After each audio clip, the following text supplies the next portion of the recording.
ഇന്നത്തെ നമ്മുടെ യാത്ര കുട്ടിക്കാനത്ത് നിന്നും 1.5 കിലോമീറ്റർ മാറിയുള്ള അമ്മച്ചിക്കൊട്ടാരം എന്ന് വിളിക്കുന്ന കുട്ടിക്കാനം പാലസ് കാണാനാണ്. മലാക്കി ട്രാവൽ വർക്സിൻ്റെ മറ്റൊരു വീഡിയോയിലേക്ക് എല്ലാവർക്കും സ്വാഗതം.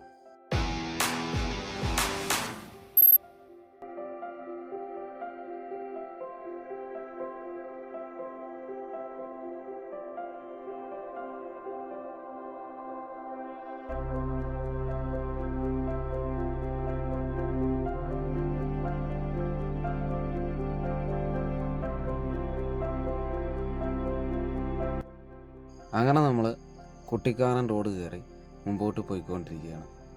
ഈ റൂട്ടിൽ വരുമ്പം ഫസ്റ്റ് കാണുന്ന വ്യൂ പോയിൻ്റാണിത്.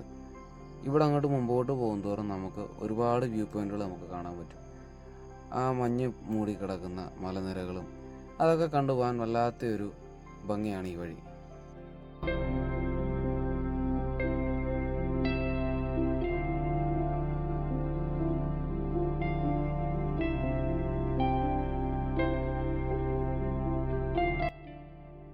ഈ ഒരു വഴി നമ്മൾ യാത്ര ചെയ്യാൻ വളരെയധികം ഇഷ്ടപ്പെടുന്നൊരു വഴിയാണ്. ആ മഞ്ഞ് പുതപ്പിച്ച് കിടക്കുന്ന ആ ഒരു വഴിയും അതിലൂടെയുള്ള ആ ഒരു യാത്രയും വല്ലാത്തൊരു അനുഭൂതിയാണ് നമുക്ക് തരുന്നത്.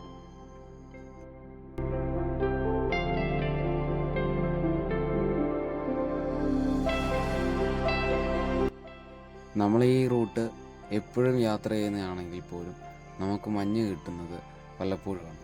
പക്ഷേ ഈ പ്രാവശ്യം വന്നപ്പം നല്ലതുപോലെ മഞ്ഞ് മൂടിക്കിടക്കുന്ന വഴിയും ആ ഒരു മനോഹരമായിട്ടുള്ള കാഴ്ചകളൊക്കെ കണ്ട് മുമ്പോട്ട് പോകാൻ പറ്റി.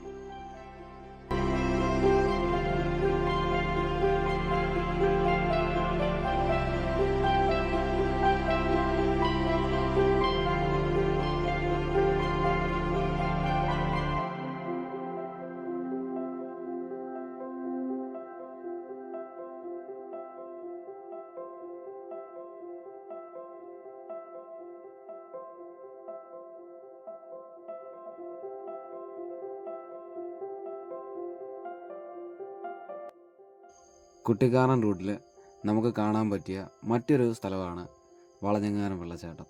ഈ ഒരു റൂട്ട് ആര് വന്നാലും ഇവിടെ വണ്ടി നിർത്തി ആ ഒരു വെള്ളച്ചാട്ടവും ആ ഒരു പ്രകൃതി ഭംഗിയൊക്കെ ആസ്വദിച്ചതിന് ശേഷമേ പോകാറുള്ളൂ. അത്രയ്ക്കും മനോഹരമാണ് ഈ വളഞ്ഞെങ്ങാനം വെള്ളച്ചാട്ടം.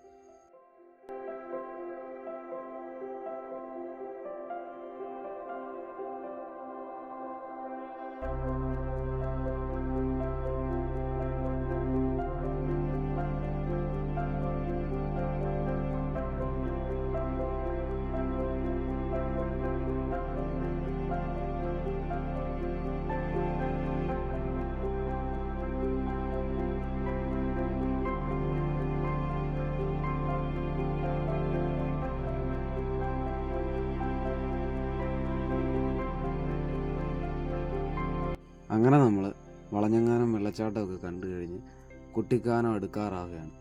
കുട്ടിക്കാനം എത്തുന്നതിന് തൊട്ട് മുമ്പായിട്ട് ആ ഒരു വളവിനോട് ചേർന്ന് തന്നെ ചെറിയൊരു ജംഗ്ഷൻ പോലുണ്ട്. അവിടുന്ന് ലെഫ്റ്റ് എടുത്തിട്ടാണ് അമ്മച്ചിക്കൊട്ടാരത്തിലോട്ട് പോകുന്ന വഴി.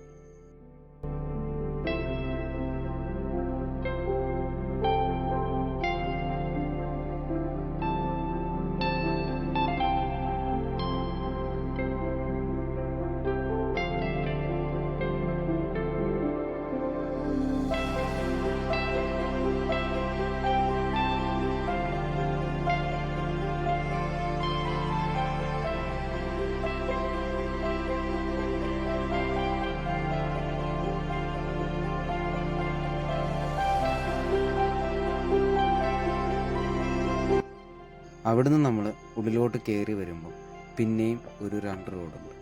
ഇവിടുന്നും ലെഫ്റ്റിലോട്ടാണ് അമ്മച്ചി കൊട്ടാരത്തിലോട്ട് പോകുന്ന വഴി.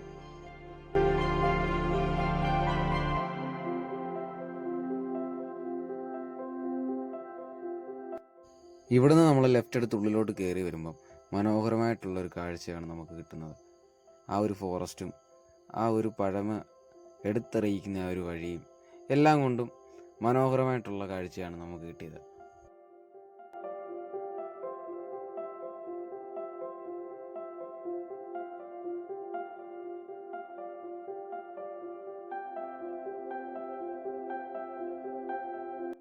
ഈ ഒരു വഴി കുറച്ച് മുമ്പിലോട്ട് വന്നു കഴിയുമ്പം ലെഫ്റ്റിലോട്ടാണ് അമ്മച്ചി കൊട്ടാരത്തിലോട്ട് കയറേണ്ട ഗേറ്റ് വരുന്നത്.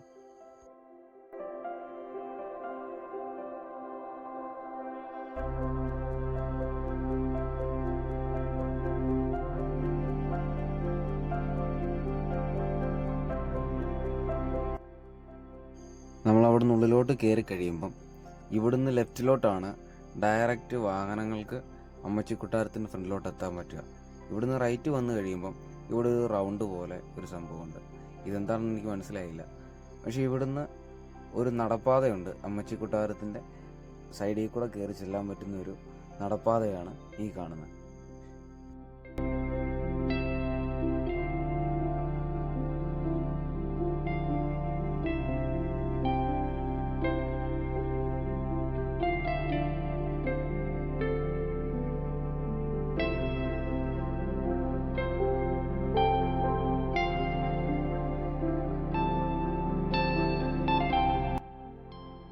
അങ്ങനെ നമ്മൾ അവിടുന്ന് വണ്ടി എടുത്ത് നേരെ അമ്മച്ചി കൊട്ടാരത്തിൻ്റെ ഫ്രണ്ടിലോട്ട് പോവുകയാണ്. പോകുന്ന വഴി മനോഹരമായിട്ടുള്ളൊരു വഴിയാണ്. ആ ഒരു പഴമയൊക്കെ ഇവിടെയും നമുക്ക് എടുത്തെറിയാൻ പറ്റും.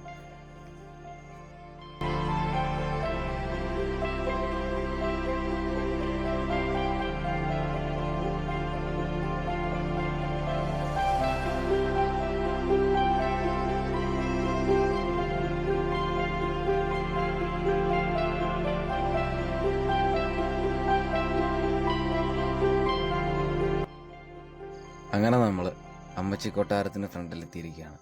ഇവിടുന്ന് അങ്ങോട്ട് നോക്കുമ്പോൾ ഒരു വ്യൂ ഉണ്ട്. അത് പറഞ്ഞറിയിക്കാൻ പറ്റാത്ത ഒരു പ്രത്യേക ഭംഗിയാണ് ഈ ഒരു കൊട്ടാരത്തിന്.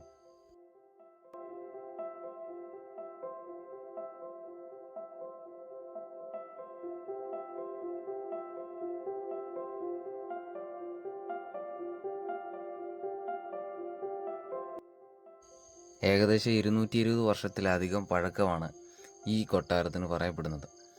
അന്നത്തെ ഭരണാധികാരിയായിരുന്ന മൂലം തിരുനാൾ തൻ്റെ പത്നിക്ക് വേണ്ടി പണികഴിപ്പിച്ചാണ് ഈ കൊട്ടാരം.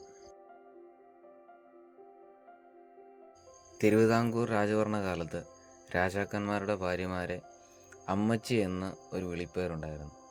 അങ്ങനെയാണ് ഈ കൊട്ടാരത്തിന് അമ്മച്ചി കൊട്ടാരം എന്ന് പേര് വന്നത്.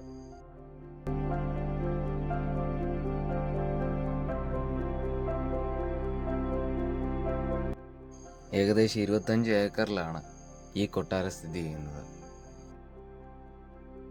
തിരുവിതാംകൂർ രാജാവിൻ്റെ വേനൽക്കാല വസതി കൂടിയാണ് ഈ അമ്മച്ചി കൊട്ടാരം. ഈ കൊട്ടാരത്തിനുള്ളിൽ വലിയ മുറികളും കുറേ ഇടവഴികളും വരാന്തകളും നാലുകെട്ടും ഒക്കെ നമുക്ക് കാണാൻ പറ്റും. ഈ ഒരു കൊട്ടാരം നിർമ്മിച്ചിരിക്കുന്നത് സുർക്കി എന്ന് പറയുന്ന മെറ്റീരിയൽ കൊണ്ടാണെന്ന് പറയപ്പെടുന്നുണ്ട്.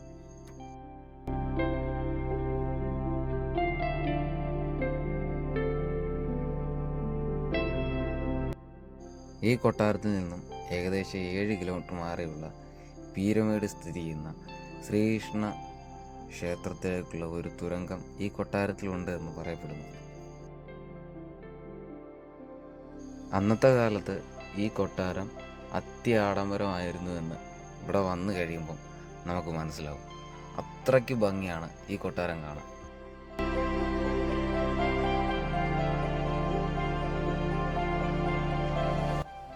ഇപ്പോൾ ഈ കൊട്ടാരം ഒരു പ്രൈവറ്റ് കമ്പനിയുടെ കൈവശമാണുള്ളത്. ഇപ്പോൾ ഈ കൊട്ടാരം നോക്കി നടത്തുന്നത് തിരുവനന്തപുരം സ്വദേശിയായ ധർമ്മരാജൻ എന്ന ആളാണ്. ഇദ്ദേഹം ഈ കൊട്ടാരത്തിലെത്തിയിട്ട് ഏകദേശം 60 വർഷമായി എന്നാണ് അദ്ദേഹം നമ്മളോട് പറഞ്ഞത്.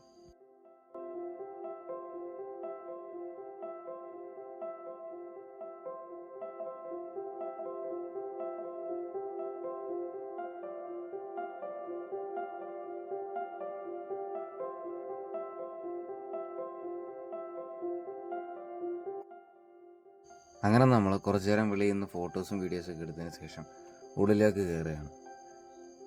ഈ ധർമ്മരാജൻ എന്ന് പറയുന്ന ഇദ്ദേഹമാണ് നമ്മളെ ഇതിനുള്ളിലേക്ക് കൊണ്ടുപോയി ഓരോ കാര്യങ്ങളും നമുക്ക് പറഞ്ഞു തരുന്നത്.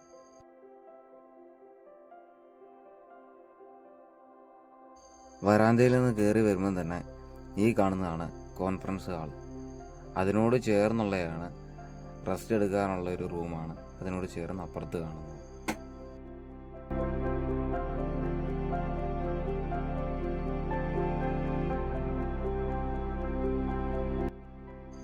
പിന്നെ നമുക്ക് ഈ കൊട്ടാരത്തിൻ്റെ മതിലയിലൊക്കെ കുറേ പാടുകളൊക്കെ നമുക്ക് കാണാൻ പറ്റും.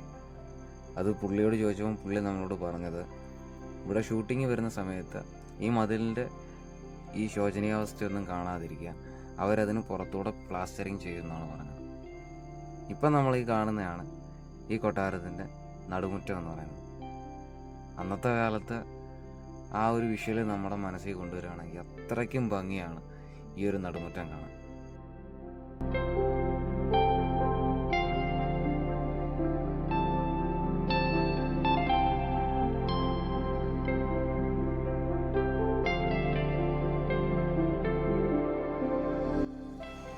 ധർമ്മരാജൻ ചേട്ടൻ നമ്മളെ ഓരോ റൂമും കൊണ്ടുപോയി നമുക്ക് പറഞ്ഞു തരും, ഇന്ന റൂമാണ്, ഇന്ന ആൾക്കാർ താമസിച്ച റൂമാണെന്നൊക്കെ പറഞ്ഞ് നമുക്ക് ഓരോന്നും നമുക്ക് ബ്രീഫ് ചെയ്ത് തരും ഈ ധർമ്മരാജ ചേട്ടൻ.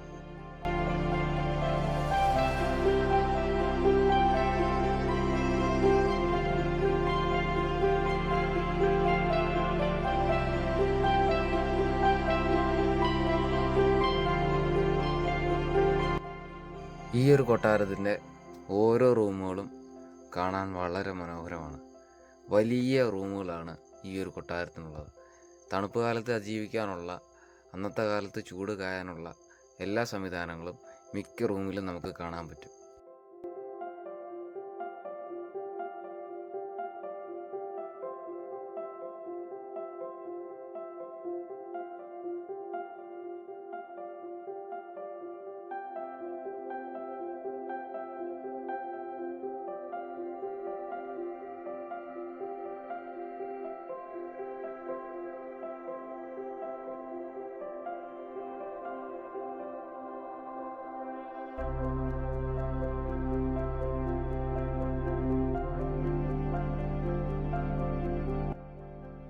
അങ്ങനെ നമ്മൾ റൂമുകളൊക്കെ കണ്ടു കഴിഞ്ഞ് ഇപ്പോൾ നമ്മൾ പോകുന്നത് ഡൈനിങ് ഹാളിലോട്ടാണ്. കൊട്ടാരത്തിൽ നിന്നും ഇച്ചിരി താഴേക്ക് ഇറങ്ങിയാണ് ഡൈനിങ് ഹാളും കാര്യങ്ങളൊക്കെ ഉള്ളത്. നമ്മൾ ഈ കൊട്ടാരത്തിന് ഫ്രണ്ട് വശം കാണുമ്പോൾ നമ്മൾ ഒട്ടും വിചാരിക്കത്തില്ല ഇങ്ങനൊരു മറുവശം ഈ കൊട്ടാരത്തിന് താഴോട്ടുണ്ടെന്ന്. അത്രയ്ക്ക് മനോഹരമാണ് ആ ഇറങ്ങിപ്പോകുന്ന ഇടവഴികളും ആ ചുവർച്ചിത്രങ്ങളും കാര്യങ്ങളും ഒക്കെ കാണാൻ.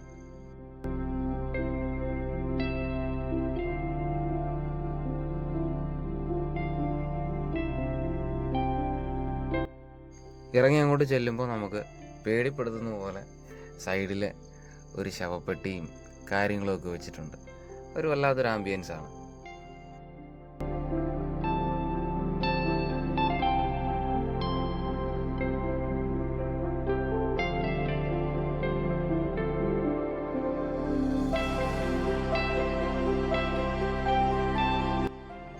നമ്മൾ താപ്പോട്ട് ഇറങ്ങി വന്നു കഴിയുമ്പോൾ ഇവിടെയും നമുക്കൊരു 2-3 റൂമുകൾ കാണാൻ പറ്റും. അതിനോട് ചേർന്ന് തന്നെ ഡൈനിങ് ഹാളും കാണാൻ പറ്റും. ആ പണ്ടത്തെ കാലത്തെ ആ ഒരു നിർമ്മിതി കാണാനൊക്കെ വളരെ ഭംഗിയാണ്. ആ ഒരു വാഷ് ബേസിനൊക്കെ കാണാൻ തന്നെ ഒരു പ്രത്യേക ഡിസൈനിലാണ് അവരത് ചെയ്തു വെച്ചിരിക്കുന്നത്. അത്രയ്ക്ക് മനോഹരമാണ് ഈ കൊട്ടാരത്തിലെ ഓരോ കാഴ്ചകളും.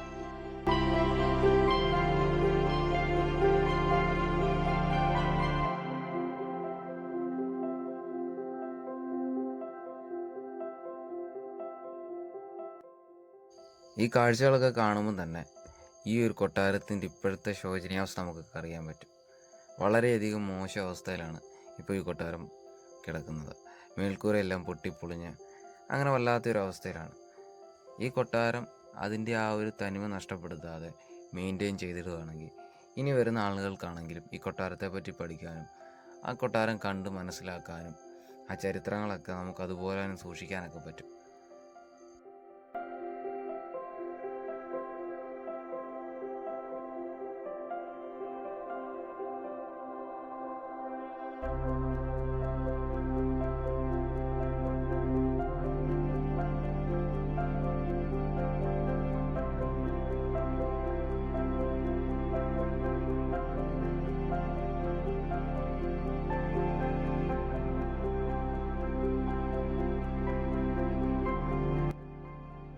നമ്മൾ താഴത്തേക്ക് ഇറങ്ങി വന്നപ്പോൾ തന്നെ ധർമ്മരാജ ചേട്ടൻ പറഞ്ഞു, നിങ്ങളെ ചുവരയിലൊന്നും എഴുതരുത് എന്ന്. താഴോട്ട് ഇറങ്ങി വരുമ്പോൾ തന്നെ നമുക്ക് മനസ്സിലാവും ചുവരയിലൊക്കെ പേരും ചിത്രങ്ങളും ഒക്കെ എഴുതി ചുവരൊക്കെ നശിപ്പിച്ചിട്ടേക്കുന്നത്. ഇനി വരുന്നവരാണെങ്കിൽ പോലും അങ്ങനൊന്നും ചെയ്യാതിരിക്കാൻ ശ്രമിക്കുക.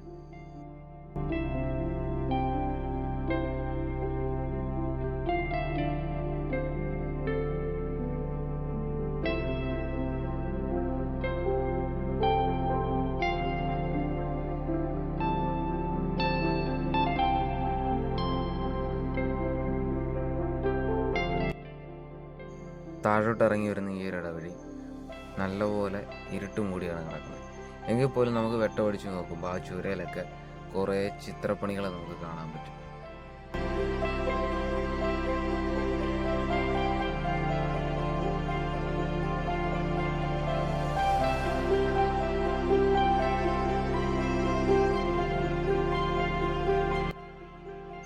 അങ്ങനെ ഓരോ കാഴ്ചകൾ കാണിച്ചു തന്നും ഓരോന്നും എന്താണെന്ന് പറഞ്ഞു തന്നും ധർമ്മരാജേട്ടൻ നമ്മുടെ കൂടെ തന്നെയാണ്.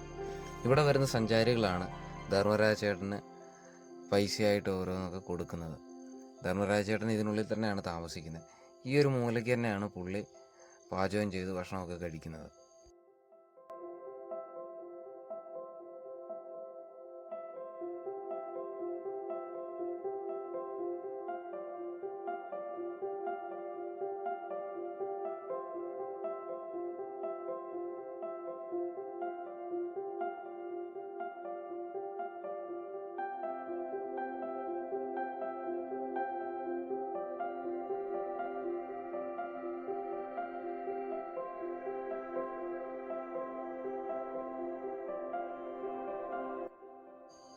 അങ്ങനെ നമ്മൾ കൊട്ടാരമൊക്കെ ചുറ്റിക്കണ്ടതിന് ശേഷം തിരിച്ച് നമ്മൾ കോൺഫറൻസ് ഹാളിൽ എത്തിയിരിക്കുകയാണ്.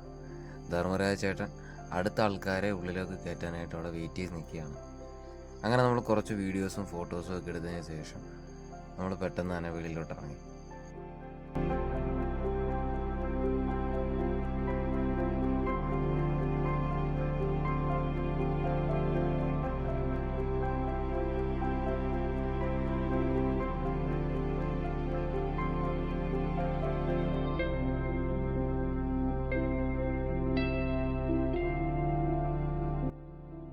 കൊട്ടാരത്തിൻ്റെ വെളിയിൽ നിന്നുള്ള വ്യൂ അതിമനോഹരമാണ്. പറഞ്ഞറിയിക്കാൻ പറ്റാത്ത ഭംഗിയാണ് ഈ കൊട്ടാരത്തിനുള്ളത്. നേരെ വന്ന് കണ്ടാൽ മാത്രമേ ഈ കൊട്ടാരത്തിൻ്റെ ഭംഗി നമുക്ക് മനസ്സിലാവൂ. ഒരുപാട് സിനിമകളുടെ ലൊക്കേഷൻ കൂടിയാണ് ഈ അമ്മച്ചി കൊട്ടാരം.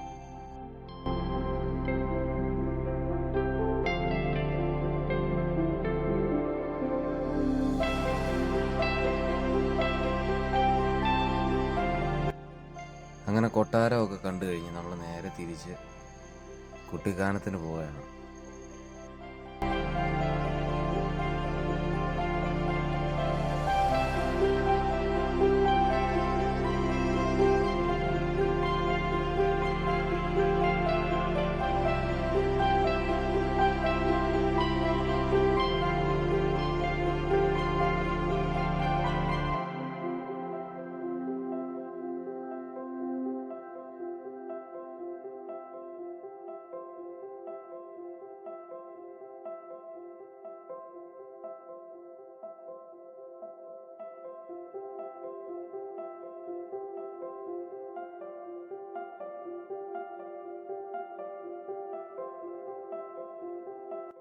അങ്ങനെ നമ്മൾ കുട്ടിക്കാനം ടൗൺ എത്തിയിരിക്കുകയാണ്. നേരത്തെ വീഡിയോസിൽ നമ്മൾ കുട്ടിക്കാനത്തിനെ പറ്റി പറഞ്ഞിട്ടുണ്ട്. അത്രയ്ക്കും മനോഹരമാണ് കുട്ടിക്കാനം ടൗൺ കാണാൻ. കോടയൊക്കെ ഇറങ്ങി നിൽക്കുന്ന ടൈമിലാണെങ്കിൽ വേറൊരു ഭംഗിയാണ് കുട്ടിക്കാനം കാണാൻ.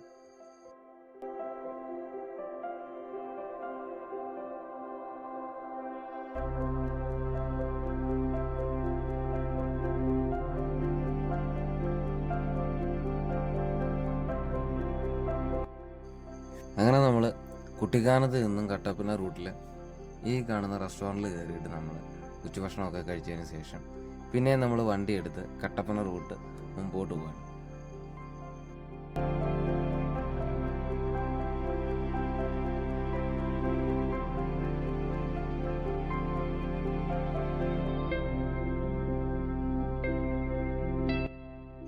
അങ്ങനെ കുറച്ച് മുമ്പിലോട്ട് വന്നു കഴിയുമ്പം കുറച്ച് തേയിലത്തോട്ടവും അതിനു നടുവിലൂടെയുള്ള ഈ ഒരു വഴിയും എല്ലാം കൊണ്ടും അതിമനോഹരമായിട്ടുള്ള കാഴ്ചകളാണ് നമുക്ക് ഈ ഒരു ഏരിയയിൽ അങ്ങോട്ട് നമുക്ക് കിട്ടുന്നത്.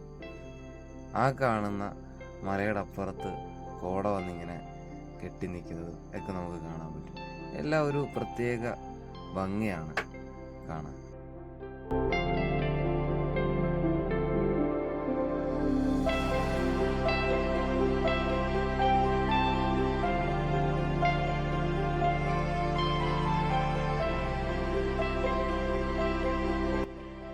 അങ്ങനെ പോകുന്ന പോക്കിൽ നമ്മൾ വണ്ടി സൈഡാക്കി ഒരു തേയിലത്തോട്ടത്തിലോട്ട് കയറിയതിൻ്റെ ഉദ്ദേശം ആ ഒരു മലയുടെ അവിടെ കാണുന്ന ഫോഗ് കാണാൻ എന്നുള്ള ഉദ്ദേശത്തിലാണ് പോകുന്നത്. അങ്ങോട്ട് പോയപ്പോഴാണ് നമുക്ക് മനസ്സിലായത് കാണാൻ പറ്റില്ല, അവിടെ നിന്ന് അങ്ങോട്ട് കുഴിയാണ് വരുന്നത്. അതിനോടൊപ്പം തന്നെ അവിടെ നല്ല കാടാണ്, നമുക്ക് ഉള്ളിലോട്ട് കയറി പോകാൻ പറ്റത്തില്ല. നമ്മളെക്കാളും നല്ല ഹൈറ്റിലാണ് കാട് വളർന്നിരിക്കുന്നത്. പിന്നെ നമ്മൾ അവിടെ നിന്ന് കുറച്ച് വീഡിയോസും ഫോട്ടോസും ഒക്കെ എടുത്ത് ഇങ്ങനെ നിന്ന്.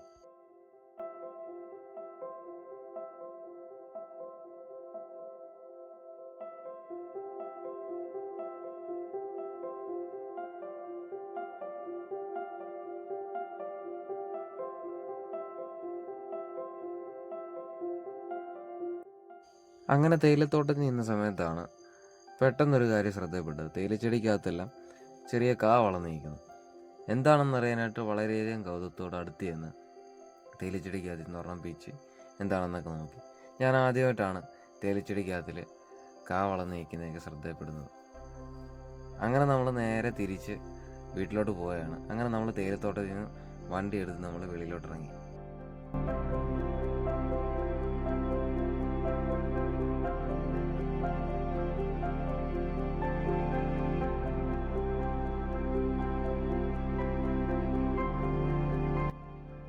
അങ്ങനെ ഇന്നത്തെ വീഡിയോ നമ്മളിവിടെ വൈൻഡപ്പ് ചെയ്യാണ്.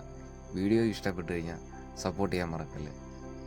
അപ്പം മറ്റൊരു വീഡിയോ ആയിട്ട് കാണും വരെ എല്ലാവർക്കും ടാറ്റാ ബൈ ബൈ.